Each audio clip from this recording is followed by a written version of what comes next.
Welcome to the Genius Factory. Enjoy the video. Start by opening your movie in VLC or Pot Player. You already have the SRT file ready. You do this because built-in sync tools work reliably in those players. Once the video plays, enable the subtitle track and watch a scene where dialogue timing is clear. Notice if text appears before or after speech and estimate the offset in seconds or milliseconds. Make a quick mental note or write down the discrepancy. This saves guessing during adjustment and makes the next steps precise.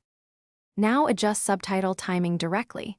In VLC, open tools, then track synchronization and change the subtitle delay. In Pot Player, use the subtitle shift hotkey. You enter a positive offset when subtitles lag, negative when they lead. Start with coarse steps, such as 0, 2 seconds, 200 ms, then tighten to 50 ms increments. Play a spoken exchange and watch lip sync closely while tweaking. Make sure to test forwards and backwards. Sometimes earlier or later scenes reveal a finish by saving your correction. If you want permanent subtitles, open the SRT in a subtitle editor, apply a global time shift, and save a new file with a clear name.